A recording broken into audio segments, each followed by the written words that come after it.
العالمين والصلاة والسلام على سيد الأنبياء والمرسلين وعلى آله وصحبه أجمعين أما بعد فإن أصدق الحديث كتاب الله وأحسن الهدي هدي محمد صلى الله عليه وسلم وخير الأمور عوادها وشر الأمور محدثاتها وكل محدثة بدعة وكل بدعة ضلالة وكل ضلالة في النار وبالسند المتصل منا إلى الشيخ الإمام الهمام الحافظ الحجة أمين المؤمنين في الحديث أبي عبد الله محمد بن إسماعيل بن إبراهيم بن المغيرة بن البرمسية الجعفي اليماني البخاري رحمه الله الباري.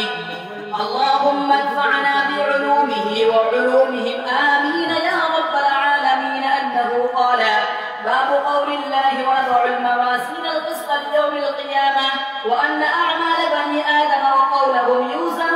وقال مجاهد: القسطاس العدل بالرومية، ويقال القسط مصدر المقسط وهو العادل، وأما القاسط فهو الجائر.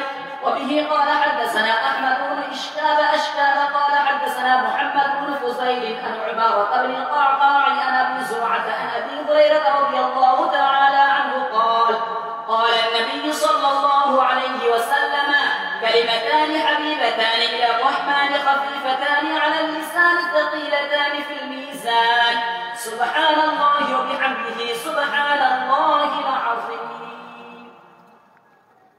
بسم الله الرحمن الرحيم. الحمد لله رب العالمين، والصلاة والسلام على سيد المرسلين وعلى آله وأصحابه أجمعين. أما بعد، বাবারা ইমাম বুখারী রাহমাতুল্লাহ আলাইহি কিতাব শুরু করেছিলেন ইন্নামাল আমালু বিন্নিয়াত ওয়ালি হাদিস দিয়ে, আর শেষ করছেন যে দাঁড়িপাল্লাই আমলের ভারী হবে এই কালিমা পড়ি। তার মানে যদি নিয়তটা খাঁটি থাকে তবেই দাঁড়িপাল্লার ওজনটা ভারী, আর নিয়তটা খাঁটি না থাকলে দাঁড়িপাল্লার ওজনটা ভারী হবে। তাই কিতাবের শুরুতে এবং শেষে এবং মজলিস শেষে দোয়া সুবহানাল্লাহ বিহামদিহি সুবহানাল্লাহুম্মা ওয়া বিহামদিকা আশহাদু আল্লা ইলাহা ইল্লা আনতা আস্তাগফিরুকা ওয়া আতুবু ইলাইক।